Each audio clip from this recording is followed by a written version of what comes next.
आज हम सैक्रोमाइसिस यानी ईस्ट के बारे में पढ़ेंगे। इसकी लगभग 30 जातियाँ पाई जाती हैं जो प्राय शर्करा की अधिकता वाले कार्बनिक पदार्थों में उगती हैं। इसलिए इनको हम शर्करा कवक भी कहते हैं यानी शुगर फंजाई भी कहते हैं। यह मृतोपजीवी यानी सैप्रोफाइट है जो फलों के रस, गन्ने, ताड़ी के रस आदि में आसानी से वृद्धि कर लेती हैं, यानी इन्हें कृत्रिम माध्यम में भी आसानी से उगाया जा सकता है।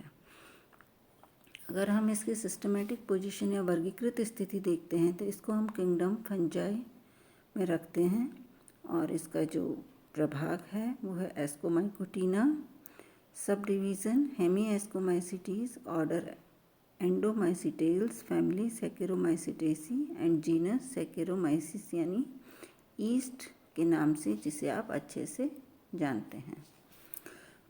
ईस्ट की अगर हम कायिक संरचना देखते हैं तो जैसा कि आपको चित्र में दिखाई दे रही है, इसका थैलस यानी सुकाय अन्य एस्कोमाइसिटी सदस्यों के विपरीत कवक तंतु या कवक जाल से नहीं बनी होती है। यह एक कोशिकीय कवक है तथा इसकी कोशिकाएं अंडाकार, गोलाकार तथा माइक्रोस्कोपी या सूक्ष्मदर्शी होती हैं।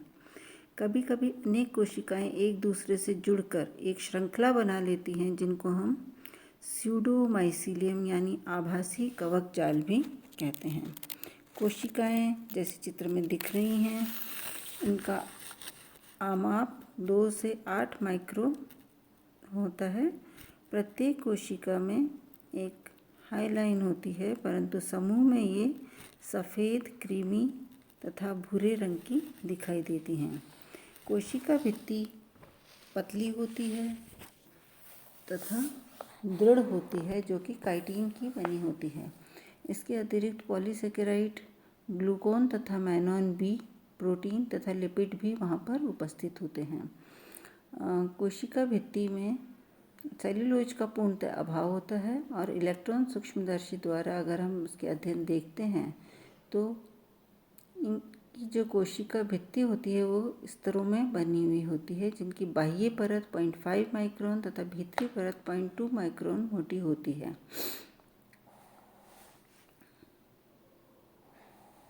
इस कोशिका में आपको दिखाई दे रहा है कि एक रिक्तिका युक्त कणिका में कोशिका द्रव्य होता है जिसमें एक छोटा केंद्रक आपको आसानी से दिखाई दे रहा है। कोशिका द्रव्य बाह्य तथा भीतरी 2 क्षेत्रों में विभेदित है। बाह्य परत पतली कोशिका द्रव्य यानी एक्टोप्लाज्म के रूप में पाया जाता है, जबकि भीतरी क्षेत्र जो होती है वो कणिका में होता है और इसे हम एंडोप्लाज्म कहते हैं। कोशिका द्रव्य में सभी कोशिकांग हमें आसानी से दिखाई दे रहे हैं। इसके अतिरिक्त इनके अंदर तेल की बूंदें, वॉलेटाइन ग्रेन्यूल्स तथा ग्लाइकोजन ग्रेन्यूल्स भी उपस्थित होते हैं। कोशिका के केंद्र में एक बड़ी रिक्तिका हमें दिखाई दे रही है जिसके एक ध्रुव पर एक छोटा सा केंद्रक पाया जाता है। केंद्रक का व्यास लगभग 1 माइक्रोन होता है और रिक्तिका में तरल पदार्थ भरा रहता है जिसमें आरएनए, लाइपोप्रोटीन तथा पॉलीसल्फेट उपस्थित होते हैं। और यहाँ पर आपको चित्र में दिखाई दे रहा है कि जंतु कोशिका और ईस्ट कोशिका में तुलना की गई है, क्योंकि इसके कुछ जो लक्षण होते हैं वो जंतु कोशिका से भी मिलते जुलते होते हैं। इस चित्र में आप देख पा रहे हैं कि जंतु कोशिका में और ये जो ईस्ट की कोशिका है इसके अंदर हमें Golgi apparatus, cell membrane, peroxisomes, ribosomes, round shape में एंडोप्लाज्मिक रेटिकुलम, केंद्रक, न्यूक्लियोलस, साइटोप्लाज्म, साइटोस्केलेटन, माइटोकॉन्ड्रिया और लाइसोसोम्स हमें आसानी से दिखाई दे रहे हैं। लेकिन यहाँ जो कोशिका भित्ति में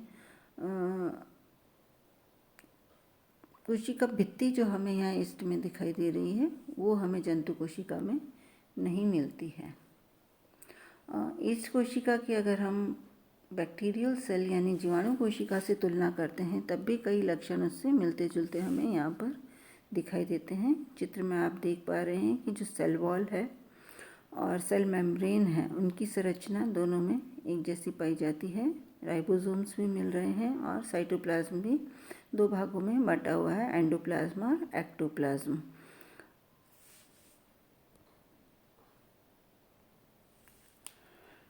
ईस्ट कोशिका को हम पादपों के साथ रखते हैं, तो पादप कोशिका से भी अगर हम उसकी तुलना करते हैं तो हमें पादप कोशिका से मिलते जुलते कई लक्षण ईस्ट कोशिका में दिखाई देते हैं, सिवाय क्लोरोप्लास्ट यानी हरित लवक हमें इसके अंदर नहीं मिलता है। बाकी लगभग कई गुण यहाँ पर पादप कोशिका से मिलते जुलते हैं।